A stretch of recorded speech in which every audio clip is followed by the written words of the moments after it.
Gina, welcome to the show. Thank you. I appreciate that. Happy to be So here. this has been a topic that we see a lot in the news and more as time goes on, but I don't think people really understand enough about it. So I wanted to do this, not necessarily to change anyone's mind, just to bring clarity to stuff. So people's like, I think everybody, regardless of their views, will learn a little something here. And it's not often, most of us don't know a transgender person at all. I ironically know too, as I mentioned to you, which is funny. So I think I wanted to have you on to kind of get your take on what's going on out there. I think some of the things they would expect and some they will be surprised by. Um, but let's start at the beginning. It's going to sound, some of these topics, people think my question is crazy, but you got to think of the audience. So my first question is, what is a transgender person? Well, the easiest way to sum it up is transgender person is somebody who believes for whatever reason, and there's a lot of reasons, that they were biologically born and assigned a birth gender that doesn't correspond with how they feel about themselves.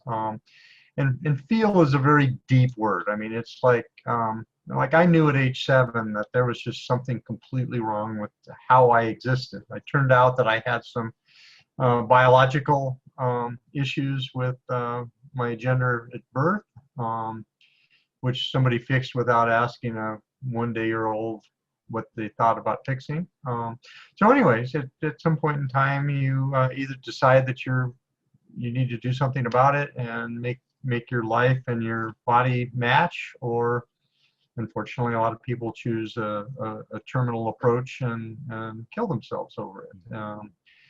It is a process and an opportunity that has made my life much better, and it's something that I would not wish on my worst enemy. That's a wonderful answer. Both, right? It's not a very easy thing, so you can feel both ways. And it's also interesting that you said uh, right off in the onset that there were several different reasons, because we will get into what people believe. You can give us some misconceptions and things of that later. But since you brought that up, and a lot of people will say everyone with who is transgendered has a mental disorder, right? And we can debate that, but I wonder, does everyone who's transgender say that none of them have a mental disorder? I guess what I'm saying is that the cause for some, or is it just you all are wrong? Nobody who says they're transgender is suffering from any mental disorder. Well, for one thing, the DSM, the list, the rule book for mental disorders and illnesses says change transgenderism from an illness to a disorder. So they've acknowledged that it's not a disease, for lack of a better word. But one thing that people get kind of confused about is very few people in their whole mental spectrum have issue. They have lots of different things that they're fighting with, or lots of things that they need to deal with. And that's one thing that why I'm very adamant about the fact that transgender people need to follow the process to actually transition. And part of that is to make sure that you are truly fighting being transgender, or do you have a lot of other baggage, we'll just use that for a word, that you're dragging along, that you're saying, oh, if all that other stuff will go away if I fix my being transgender. And it never works that way. If you're transgender, you're transgender. If you're transgender and an alcoholic, or you have depression issues, or you have other things like that, fixing I got to be careful here. You don't want to say fix, right? Well, I mean, changing your gender won't necessarily resolve those problems. Some depression is derived because you feel like you're not in the right body. However, if you're clinically depressed, you're probably not going to resolve that problem by transitioning. You need to address that problem too. And that's why it's important that the mental health professional be involved early and continuously through the process. Got you. And we'll come back to more of those details, but Okay. Another point you mentioned was obviously you would expect I would ask what age, but you mentioned that. So you say 7. So that's pretty young. How did that affect your childhood? Both in the home and outside. And then tell me some of the things that your parents did right and that they did wrong, because it's a complicated thing for a parent, but it's probably more so for you because, we're not giving, give age, but you're not young. So it's not like you did this 4 years ago. So your parents would have been dealing with it at a different time. So talk about some of the things you had to experience. Um, Great question. Like I said, okay, I'm in my 60s, so 1961, when I really kind of became aware that there was something weird about me. It was not exactly a conversation you went to your mom and dad and said, "Hey, I don't feel right in my body," kind of thing.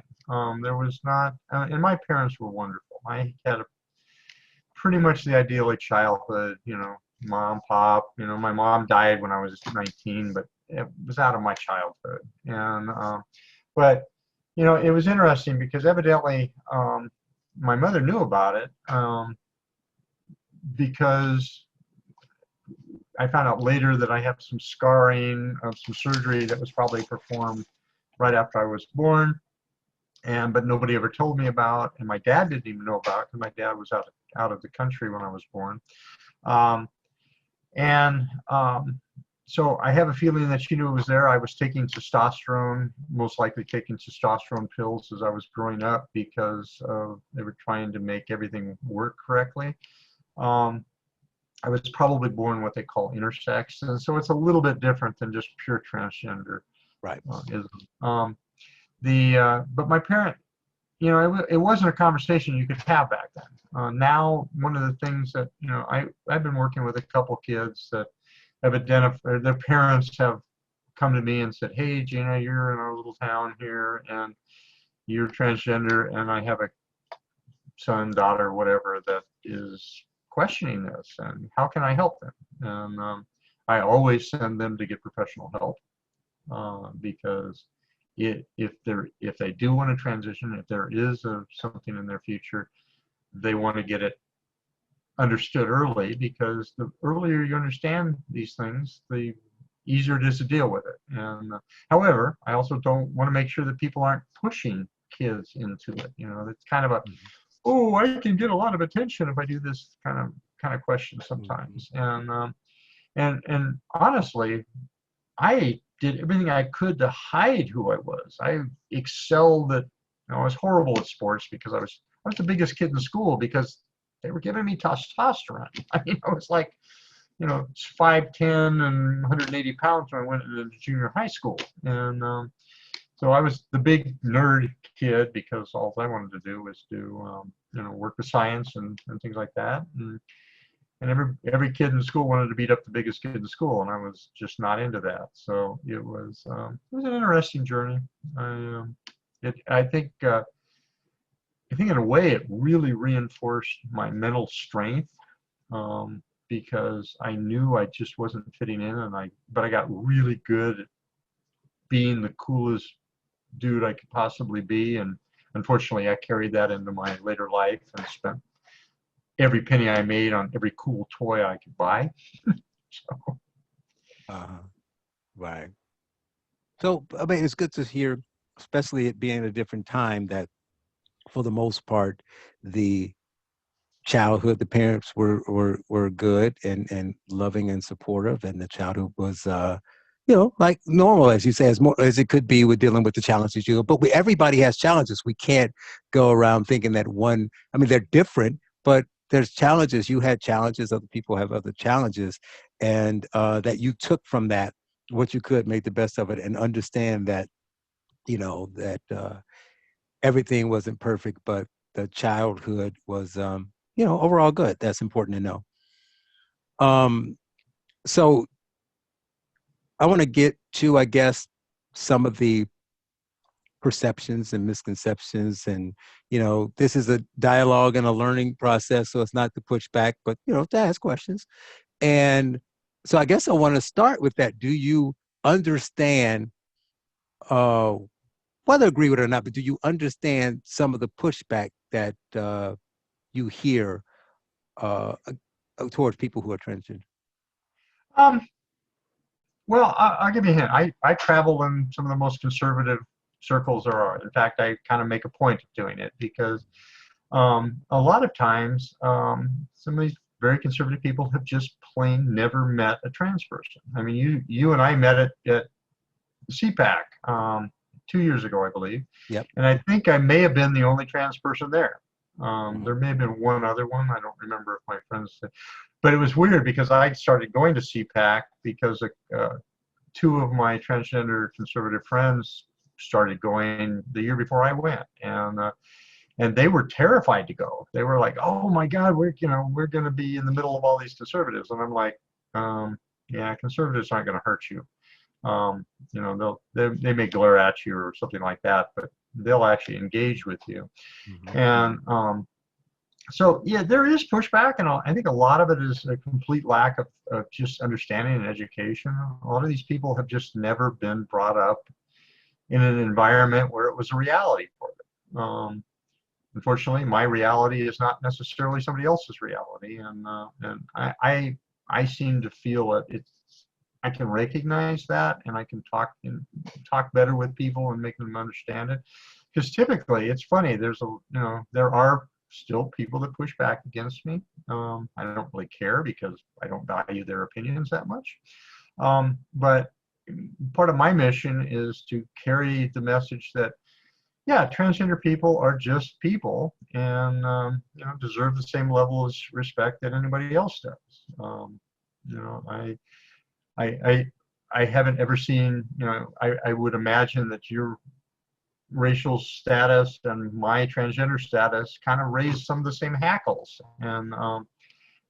but you're very successful. You push through it, and the same thing applies to me. And I think a lot of that is because people get to know you, and it's a whole lot more difficult to belittle or marginalize somebody that you know personally. And even when somebody pops up and starts saying something stupid, and I go, "Oh yeah, remember, I'm your friend," and they're like, "Oh, okay, I guess I better deal with this a little differently because they know I'll call them out on it." Right. And you make an important point that people are people, and um, that is seems so simple, but it's not necessarily expressed that way. And you talk about going to CPAC and being in conservative and Republican circles. And we were talking about pushback. And I think, would you agree? Because I don't want to put words in your mouth. I have an opinion. But that some of the pushback, not all, but some of the pushback is because I think people will find it interesting too, since you brought up the GOP thing. You'll tell me your opinion and tell the people your opinion on the LGBT movement and the community and that push and the way they address things. But I think a lot of the push is you're right about not understanding, but a lot of it is because of that. People get, you know, defensive when they feel that they're under attack. And I don't think transgender people or gay and lesbian people, or black people, or anybody else in general are under attack as an overall group.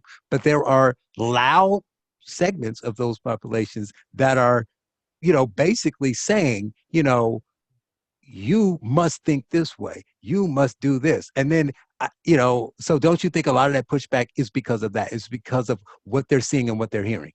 Yeah, well, unfortunately, and I take a little bit of heat about this, is my approach at activism is actually to get in and meet with people and talk to them. A lot of the LGBT community prefers the stand and scream and belittle and try to make people, um, you know, believe their method or their goal and their thoughts by, hey, you need to conform to me. And I'm like, no, I think we all need to just conform to society and be part of society. And you need to know I exist. And because I exist, I expect to have some level of, of positive treatment. Whereas, I call it the screaming versus conversational approach. The LGBT community, and I love it. I have tons of friends in the LGBT community. We don't agree on anything politically, basically, because I'm the anti-dogma, and I take a fair amount of heat. I take more heat out of the LGBT community than I do out of the conservative community. And you've seen some of the conservative heat, but it's a very small slice of the conservative world versus a very large percentage of the a very large percentage of the kind Small of percent. small but very loud vocal. The LGBT communities. Well, it's interesting. The LGBT community makes up about 5% of the population, but they're supported by about 60% of the population. So it's Mhm. actually fairly fairly big voice, and that's something that I talk about conservatives about is like you belittle 5% of the population, but you're actually marginalizing 60% of the electorate. And to me, that's kind of a bad idea if you're trying to get people elected.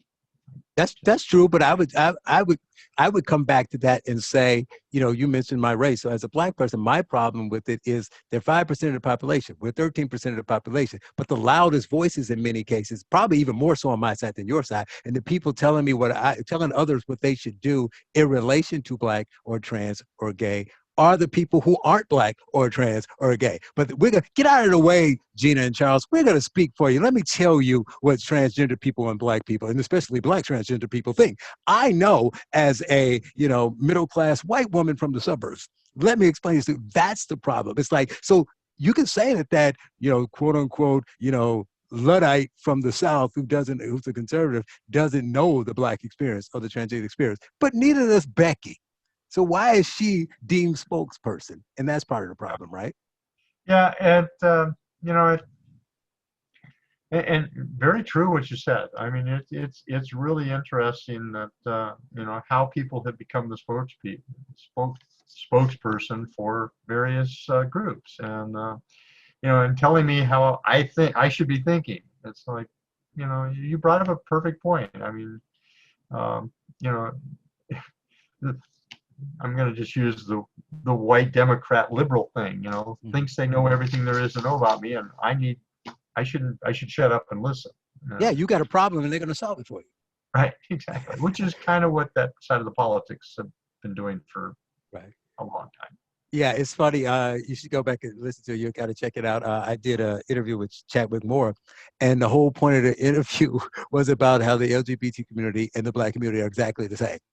It's like, I hear you talking. It's like the same thing as black people saying, well, you need to do this because of this, or all of you should think this way. And if you think this way as a gay person, then you're not a real gay person. It's like, what exactly is gay then? Like I started off the conversation, what is transgender? Because it's a gender identity, right? And same thing with basically, if I'm a gay man, the whole thing that matters around that makes me a gay man is my attraction to men. It has nothing to do with what I think about economics, about history, about music, or whatever else.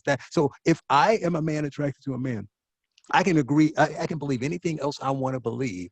And guess what? I'm still a gay man because that's the only thing that makes me a gay man. And it's Yeah. fascinating that they think they can dictate what you believe based on who you vote for or what books you read.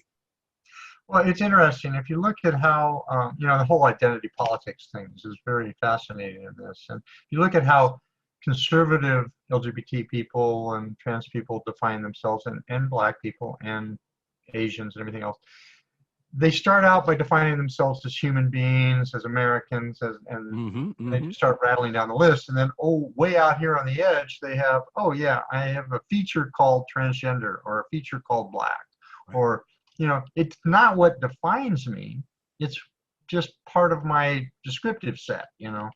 And so that's a very different conversation than I'm transgendered and my whole life needs to revolve around being transgender. Right. And it certainly doesn't define my existence. Make And more transgender cereal.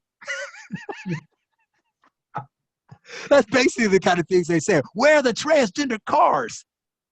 We yeah, yeah. need, it's that kind of stuff. Oh, did I forget to show you my? This is my transgender card. Here we go. You know what? That looks like my card. I am transgender. I didn't know. Um, so to say that, You could never have guessed.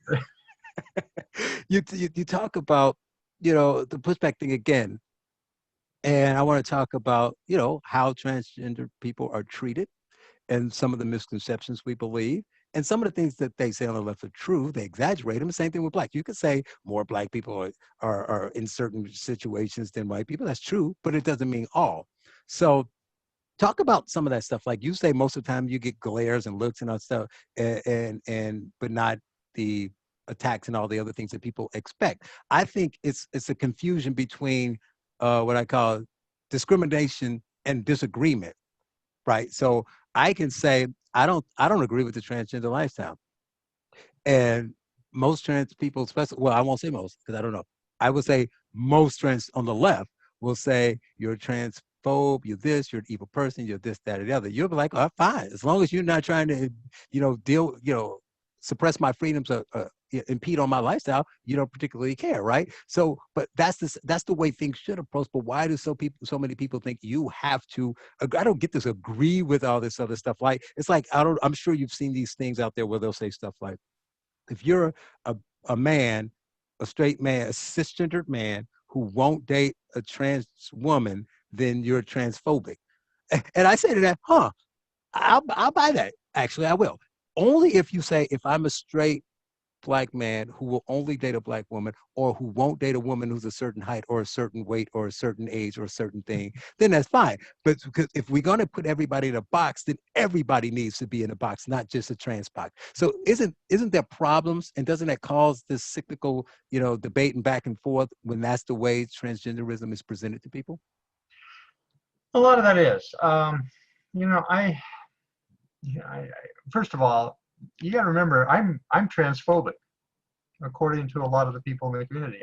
I literally can't look at myself in a mirror because I'm afraid of what I see, and that's a whole other conversation. The Oh, you mean trans I and know what you? Let me translate that for you, Gina. You ain't black.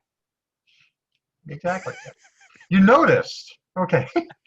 Do I care? You are Right, not at all. right, right. And it's funny. I was having a conversation that we talked about going to Florida Carry, to the event in Orlando, and we were sitting around a campfire in the middle of the night. A bunch of guys came up. We started shooting the breeze all night. It was dark, and next morning found out they were black. I was like, oh, cool. It was like, I just don't consider people that way. But you talked about, whether somebody, if you first of all, if I don't date somebody, that's my problem. I mean, that's what I choose to do. Right. I wouldn't expect somebody else to do. Now, and there are trans people that would think that, okay, I'm dressed up as a woman, but, physically I'm still not that way. But if you don't date me, you're wrong. And I'm like, well, first of all, I get really upset when people hide who they are, and if you look at a lot of the the deaths and the things of which is wrong. There's nothing right about killing people, but a lot of the people that have been attacked in the transgender community are people that are hiding their um, features of their body, and then when somebody discovers them, they go nuts. And Right. unfortunately, that isn't a good reason to kill somebody. Let me be perfectly clear about that. But Right. it has it. You're setting That's expectation levels that people can't live up to. And right. it. But does that make you purely transphobic? You know, first of all, I hate that term. I hate that phobic term, Oh, xenophobic. I hate it too because they changed the definition. It used to be a fear of or extreme Yeah, reaction to. If I don't want to be around somebody, that's not a fear of, and it's not an extreme reaction to. But why now everything's a phobia? you just might be a jerk, and I don't want to be around you. So, Right. Yeah, that's true. And so I want to get back to your GOP thing. And okay. it's hard. I hate the way we talk as conservatives sometimes. It is not your fault. You and I do it less than other people actually, but we all get pushed into it because the media does a great job and the culture is pushing us that way. Well, we defend stuff or we debate stuff from their premise. Right. It's like, wait, why are we even using? And I try to break myself of that. Why are we so like you did it earlier. You said something like, well, actually, I have when I go to these GOP things and I have people are, I have better conversations with them, or people are more tolerant. They may give me looks, but they're a conversation. So we're already buying into the fact that the expectation is that the right is going to, even though it's not, you told your other trans friend that they're not going to knock you over the head, but we kind of move from that regard. So but you do get pushback from the GOP, right? But I would think if you traveled in liberal circles, you would get pushback, right? You don't think? I mean, it's fascinating that we act like if you walk around Democrats, that people won't still give you a look. I was like, oh, God, look at what that man is doing. Like you don't get that there. Obviously, you do. They just say, well, because the people who are most vocally on our side or on that side, so we'll give those people a slide. It's silly. Yeah, you know, what I find, is the saddest part of the, people that are treating me bad, and there's very, very, very few. I mean, my favorite story is about when I went down and helped my son study for a test in Texas. I decided that was when I was going to try to do a real life test in Texas, and he was really. My son came up with some really, really good things, and he said we went to gun shows and some stuff like that, just because that's what I do. I do that for fun. And he said it was so much fun watching you walk up to a counter and somebody from deep south would look at you like, oh, what's this? What's going on? And then you'd pick up something and you start pick up their product and you start asking questions that showed that you knew more about their product than they did. And their whole attitude changed, and it was like, oh, wow, this person has something of value that I could learn from. And I think that carries on through a lot of different things, and a lot of the issues that I have in liberal circles is that people immediately assume that I don't care about people, and I'm not interested in that. And in fact, I try to help a local gay organization. It wasn't gay organization, but it was hooked up very hard with a couple of them. And I got attacked on Facebook because I was a Republican. But so as a Republican, I'm not supposed to be able to help people in need. Is that the assumption that you're making? Is that here I am making an effort to help people, and I made lots of efforts in that community to put money where my mouth is and support projects that were important to me, to help people, not help particular people, and it that is a terrible way to treat individuals. I mean, just because I supported a particular person for president doesn't mean that I don't care about you. And it's incredibly. It's probably the hardest part of my life. I mean, in the conservative world, I don't get that. Right. I started showing up at conservative things, and people would kind of look at me strange, and then, who are you? And then, after half a dozen meetings, and they realized who I was, and that I was actually probably more conservative than they were. There, if I didn't show up for meetings, it went to, well, where's Gina? Gina's not here, And so, if you think about the difference in that frame of mind right there is, that's a huge paradigm shift, for people that were going, oh, who are you, to where are you? How come you're not here? Are you sick? Are you okay? um, and that to me is my most positive influence in politics right now. Right. And now I want to talk about my GOP, the things that you do. Well, I'm sure you get it, your experience, and it's not like I am, but some arguments I get into about the GOP. I sent you an article from Lori Higgins. I won't go through the article because, we went longer on the other pieces than I have, but you do get some pushback. And some of it I get, and some of it I don't get. Like you say, it's not even productive. It's not even about whether you're right or wrong. It's like, what are you getting out of it? What are you gaining? It's just, throwing stuff out there.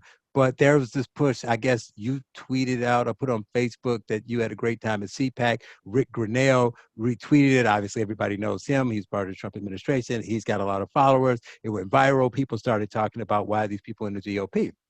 And I've had some difficult conversations with some of my conservative friends, and I think and I want to get your opinion, but I want to this is where I am putting in my opinion. I think people make a mistake of now whatever. We've never talked about your religious views, and I don't know what they are. Now, religion is a whole different thing. I totally understand how, if you are a Christian, how you will say transgenderism is wrong and this is bad and I can't support it, right? Fine. I'm okay with that. I get it. You're going to say, well, that's fine.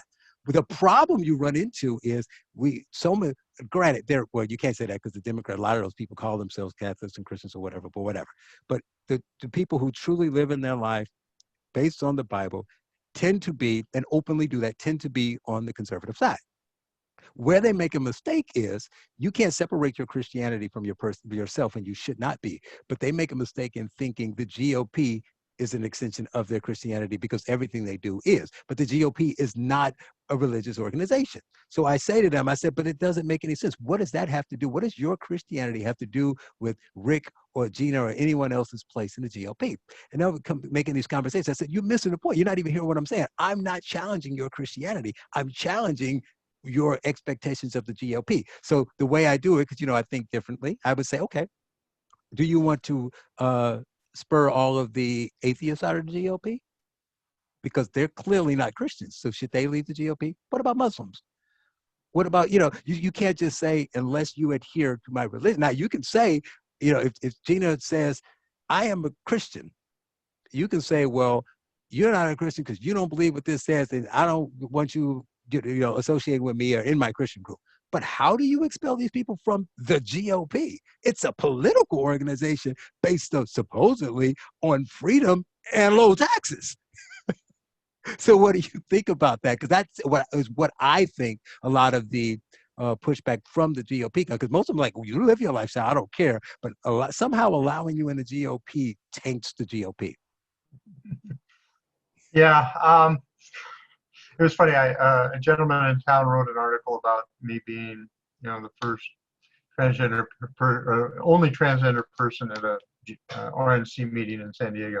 I have another friend on the East Coast who is actually a delegate or an associate delegate to the 2016 convention and did very well. But yeah, that whole, again, it's the small slice of people that have a very loud, they have a following of people that believe the way they do, and they kind of, it's kind of like the gunners versus the anti-gunners. They sit there and they use these little nuances to continually to marginalize themselves and to build themselves up in their followers' minds.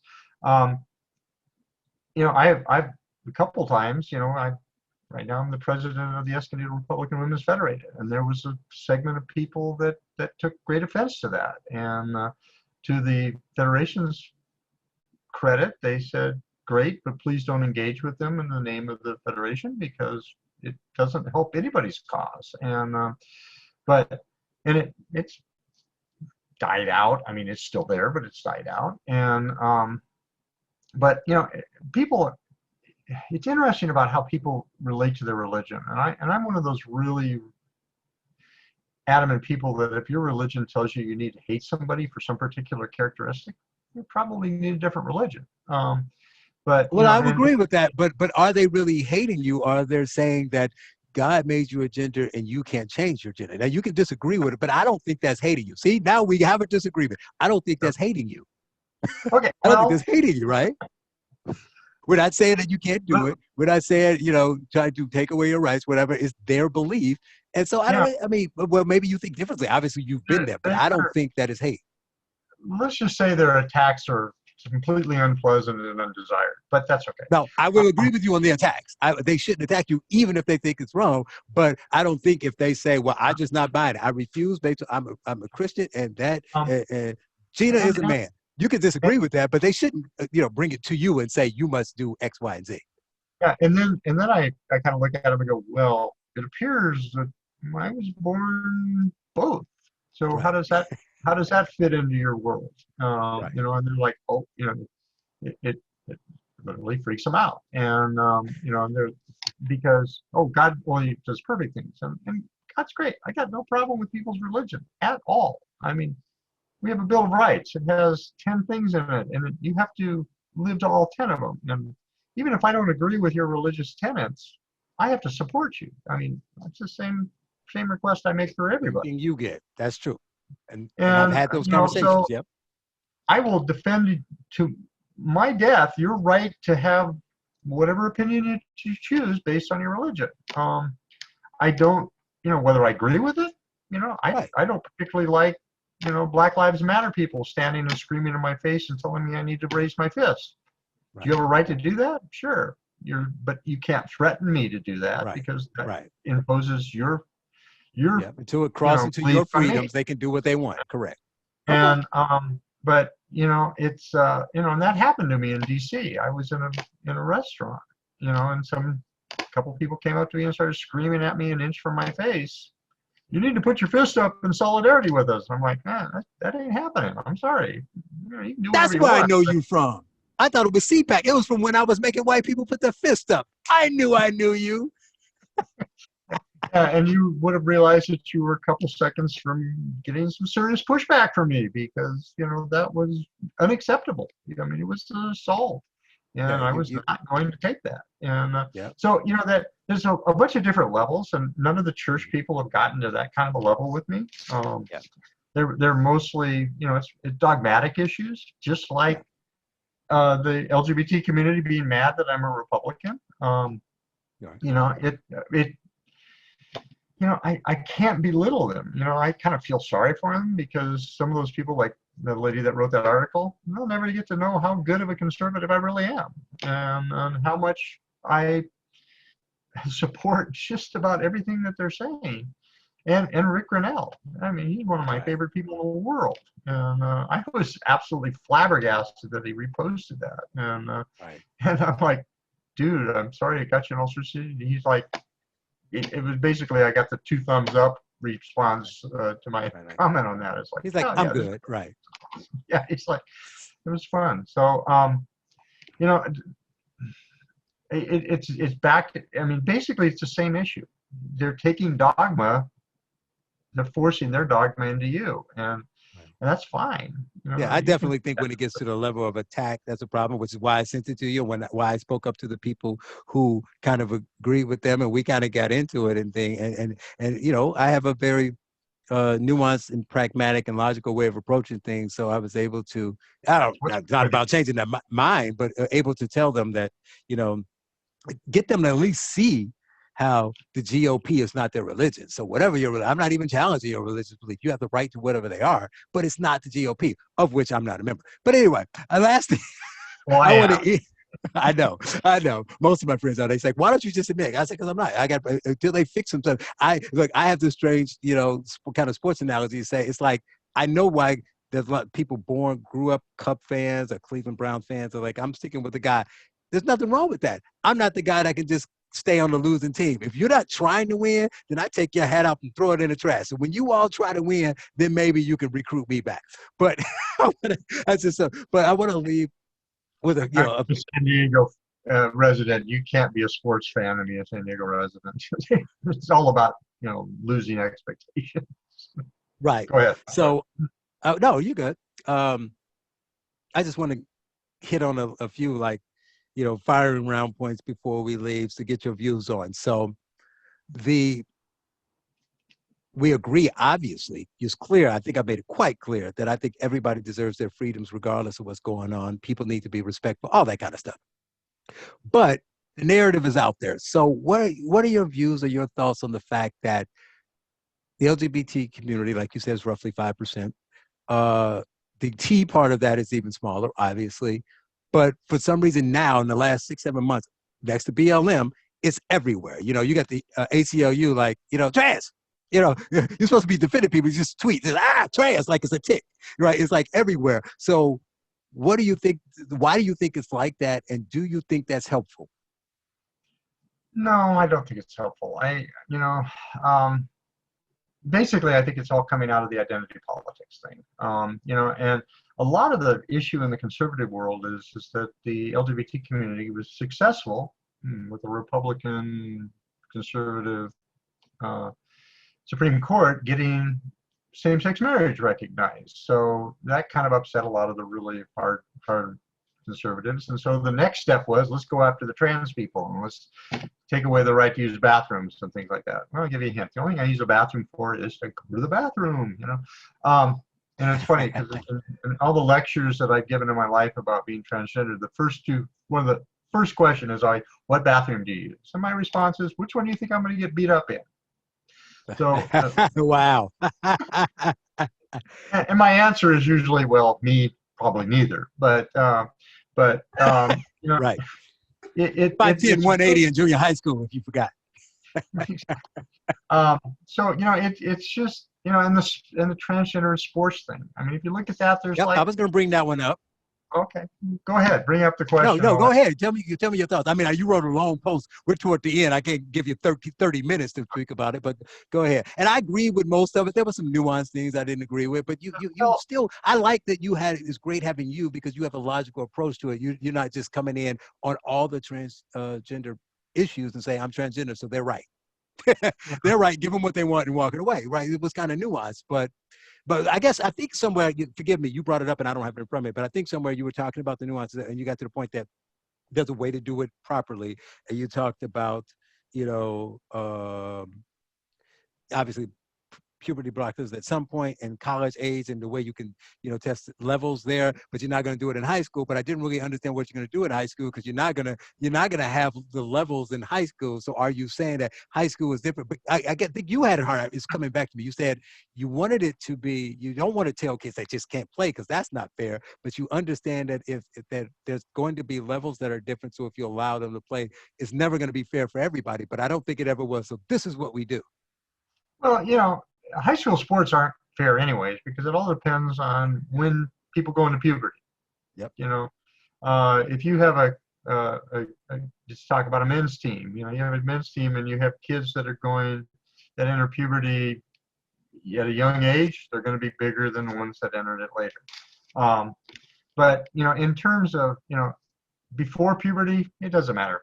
Kids can play whatever sports they want. They're not a big advantage. In the college level, there's the NCAA, there's the International Olympic Commission. They have protocols that you have to meet, but there's nothing for high school. And I use myself as an example. In high school, I was 6'1", 250 pounds, and I could pick up a V8 engine block. No problem. Pick it up off the floor, put it on the table. If I would have been in powerlifting instead of shooting, and I decided to change genders in high school without going through a thing, I kind of Right. probably would have been a little bit of an advantage because I Just was a little bit, just a little bit. so I understand the women's problem, but the other side of this is there's about 10 incidences where it's been blown way out of proportion. And yeah, there's the two ladies in Connecticut, but if you look at how many stories have been written on that, it's still the same two people in the same. I got to give you, I'm an honest and fair person, so I got to concede. It is funny that every time I bring it up, I see the same people. That's true. But Yeah, then, but now I can push back. And I can say, let's go back to the percentages. We're talking about aren't we moving mountains for the spot? You just admitted it's going to be unfair for everybody. Some people have puberty, everybody. I'm not saying eliminate, but we're moving mountains for 7 people. But basically, according to you, I'm kidding, but we're moving mountains for the same 2 kids. So maybe we shouldn't move the whole country. We shouldn't change everything that we do for 6 people. it's Oh, kind I of just became a transphobe. Oh. yeah. Well, it's the other side of it, is we kind of the LGBT community and other communities are pushing their mores into the rest of the world, and which in fair treatment, it's not in some cases. It is most cases being treated as a human being is a good thing, but if you're putting yourself at a very huge advantage over somebody else, that's not a good thing, and it does nothing but taint, in my mind, taint the whole community. So my approach in high school is if you can prove that you have no physical advantage over cisgender people, then you should be able to compete. But right now, there's no protocol, there's no ability to test or make any of those judgments in high school. You're not requiring people to go through medical transition. You're not requiring them to do any testing because honestly, you can't do it right now because of the privacy laws. And and I'm not a big fan of mixing people that are not anatomically correct together. We went to my friends and I went to the Department of Education, And the biggest thing we said about this whole transgender guidance thing is everybody needs privacy, because nobody I knew ever liked taking a shower with all of their best friends, kind of like the Oh, I'm whole, glad you bring that up. I forgot about this. This was probably the first. Everybody talks about that the track thing, but this is probably the first story that heard, because it was local. It was in Illinois, so there was a transgender girl who wanted to go into the locker rooms. The girls were like, "No, we don't. That's a boy. We don't want the boy in here. We don't feel comfortable." And so the teachers didn't know what to do. This was really new. So whatever. I mean, it's so many stories. I'm sure you heard of it. It's so funny. It's so few. I know every story because it's like the same 7 stories. And so the parents and the kids sued. But the issue most people had was the school. It's like, I'm not calling that a handicap, but it's like handicap, where you have to have a reasonable accommodation. So the school was like, you know what? I get it. It's unfair for both of you. Plus, what teen really wants to shower with anybody else anyway? We'll just let you use the teachers' lounge, and everybody will be cool. They're like, no, I want you to treat me like a girl. I want to be in there with the girls, so I'm suing. We can get into the lawsuit, except for the reaction. It just seems like at that point, to me, maybe I'm wrong, you can correct me. I think it's not even about you being treated fairly at that point, because you got what would be special. The problem was solved, but it wasn't good enough. You're like, unless I'm in the shower with 4 other girls, I'm being discriminated against. Come on. yeah, and it's a tough question. Personally, my approach, I mean, when I was transitioning, I would purposely make sure that I took a shower by myself, you know, Mm-hmm. because personally I was kind of embarrassed about things. But Right. in the United States, I mean, we're talking about probably the most prudish country in the world. I mean, we are. I almost freaked out when I was, back in my men days. I was in the bathroom, and a lady comes in the bathroom and starts wiping the urinal down next to me. I'm like, it's like, because we are raised that way, and whether you're not going to fix it. I mean, it's just the way things are, and I think providing, I mean, you get into that whole separate but equal argument, and whether it applies the same way it did in the racial world. It's not a trivial argument, and so the solution is privacy for everybody. Mm-hmm. That way it's separate, and everybody's treated the same. You're not. There is no. I mean, I purposely. I was not gender conforming when I was in junior high school, and I basically had a permanent butt welt on my bottom from people snapping towels at me, because it was fun to pick on the huge guy with the big boy boobs, and didn't have enough hardware, that kind of stuff. Mm-hmm. um it, I actually, I went into military science and rifle team in high school because of all that, which worked out much better for me. um but it people, and it's funny because I talk to cisgender people. I said, yeah, I don't really like to shower with a bunch of people at the Right. same time. Nobody does. So why is that a big deal? Who wants to shower? Especially, keep in mind, you're talking 12 to 15, 16. Nobody wants to shower with anybody else. Yeah, I mean, come it on. was interesting. I just watched the movie about Jackie Robinson, and how he used to stand outside the shower until everybody else was done, and then he went in and showered, and finally one of his teammates talked him into going in. And it was, even then, he was uncomfortable about it. And I mean, it was a brilliant movie, by the way. Mm-hmm. 42, I think is the name Yeah, of the 42. movie. Yeah, yeah, Yeah. yeah. And but it kind of reflected to me a little bit of what I've been thinking for a long time. And not that I think anybody should be separated from that, but I mean, it's just,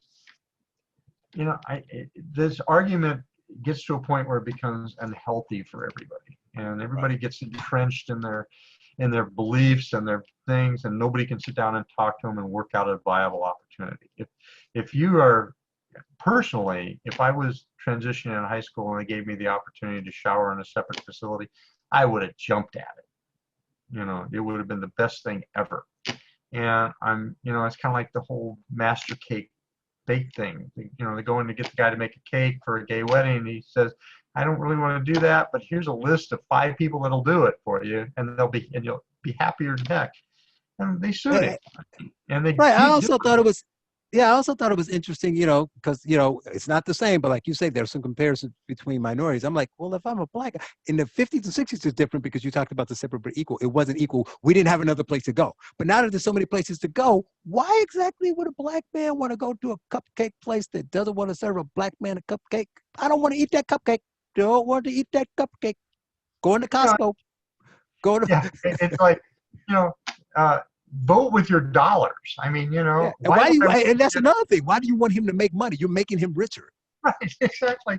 Go to somebody who wants your money and appreciates it, and I think that's, to me, as a conservative, that's the appropriate way of solving the problem. And you know, because it doesn't, nobody wins the other way.